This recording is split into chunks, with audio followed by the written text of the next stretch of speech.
Bonjour à tous et bienvenue dans cette deuxième vidéo sur les puissances. Nous allons commencer cette deuxième vidéo par un petit rappel. Donc on se rappelle que lorsque l'on a un produit de facteurs identiques, par exemple 5 fois 5 fois 5, on convient de l'écrire sous une forme abrégée. 5 exposant 4. 5 est la base et 4 est l'exposant ou la puissance.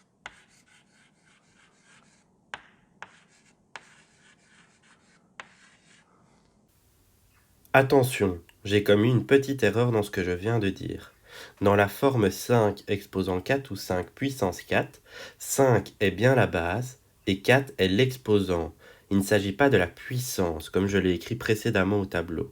Lorsque je parle de puissance, il s'agit de toute la forme 5 exposant 4. Donc on retient 5 est la base, 4 est l'exposant, et la puissance c'est le tout, 5 exposant 4.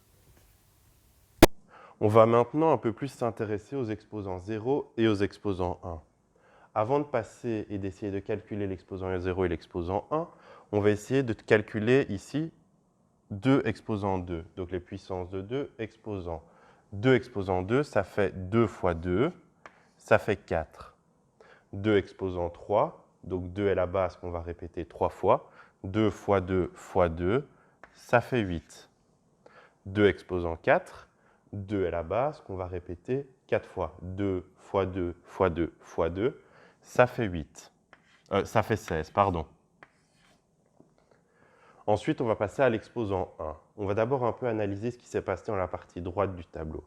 Ici, on remarque que pour passer de l'exposant 2 à l'exposant 3, l'exposant augmente d'une unité.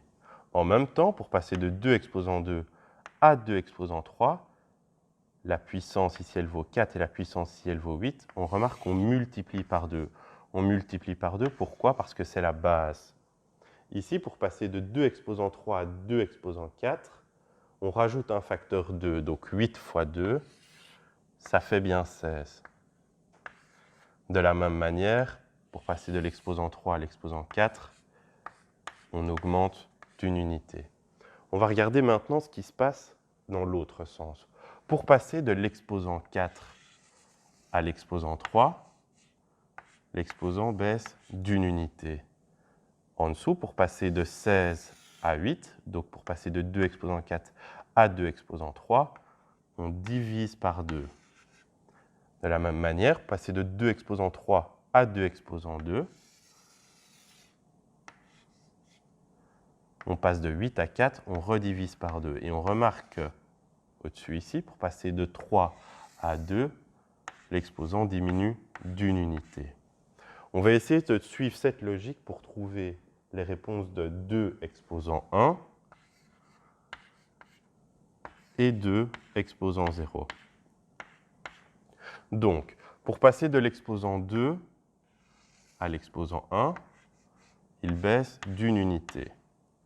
On remarque ici que pour passer de 8 à 4, on avait divisé par 2. Donc pour passer de 2 exposant 3 à 2 exposant 2, on a divisé par 2. On va faire la même chose ici. Pour passer de 2 exposant 2 à 2 exposant 1, on va diviser par 2. 4 divisé par 2, ça nous donne 2. Maintenant, pour passer de l'exposant 1 à l'exposant 0, il baisse d'une unité. On fait la même chose en dessous. Pour passer de 2 exposant 1 à 2 exposant 0, on va faire ce qu'on a fait pour passer de 2 exposant 2 à 2 exposant 1. C'est-à-dire qu'on a divisé la réponse par 2. Ici, on divise 2 exposant 1 qui fait 2 par 2 et ça nous donne 1. Donc ici, on a remarqué qu'un nombre, un naturel élevé à la puissance 0 nous donne le naturel 1. Et un nombre élevé à la puissance 1 nous donne ce naturel. Donc je vais vous montrer avec différents exemples maintenant. Si on avait eu 4 exposant 0, ça fait 1. Si on avait eu 16 exposant 0, ça nous donne 1. De la même manière, si on avait eu 874 exposant 0, ça nous donnera toujours 1. Et l'exposant 1, donc on se rappelle que tout nombre élevé à la puissance 1 nous donne ce nombre. Par exemple, si je fais 82 exposant 1, ça nous donne 82. Si je fais 8 exposant 1, ça nous donne 8. Ou, par exemple, si j'avais 376 exposant 1, ça nous donne 376. Merci d'avoir regardé cette deuxième vidéo sur les puissances et on se retrouve dans la prochaine.